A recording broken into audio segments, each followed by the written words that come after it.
తెలంగాణ జాగృతి అధ్యక్షురాలు కవిత శ్రీవారి దర్శనానికి వెళుతున్నారు. లిక్కర్ స్కామ్ కేసులో తాజాగా కోర్టు తీర్పు ఆమెకు ఊరట ఇచ్చేలా వచ్చింది. దాంతో తిరుమల శ్రీవారి మొక్కుకుని తీర్చుకునేందుకు కవిత వెళ్తున్నారు.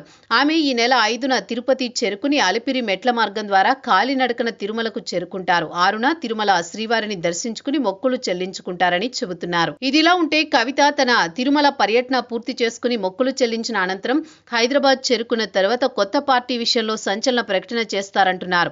2 నెలల కొత్త పార్టీని ఏర్పాటు చేస్తాను అని కవిత చెప్పారు. ఇప్పుడు ఆ విషయం మీద ఆమె ప్రకటిస్తారంటున్నారు.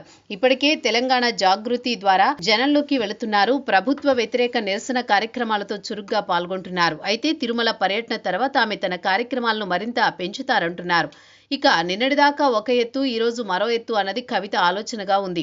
బీఆర్ఎస్ లో ఉన్న వారిలో అసంతృప్తులను ఆమె ఆకర్షించేందుకు చూస్తున్నారంటున్నారు. బీఆర్ఎస్ నాయకత్వం మీద విసిగిన వారు కేసీఆర్ కుమార్తె అయిన కవిత వైపు చేరుతారు అంటున్నారు.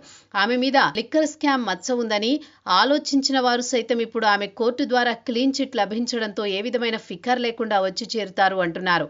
కేసీఆర్ చరిష్మా వారసత్వ విషయంలో కవిత కూడా పోరాడుతున్నారు కాబట్టి ఆమె వైపు ఉండడంలో తప్పు లేదంటున్న వారు ఉన్నారని చెబుతున్నారు. ఇక కొత్త పార్టీ పెడితే వీలైనంత వరకు గులాబీ పార్టీ నుంచి చేరికలు ఉంటాయని కవిత అంచనా వేస్తున్నారు.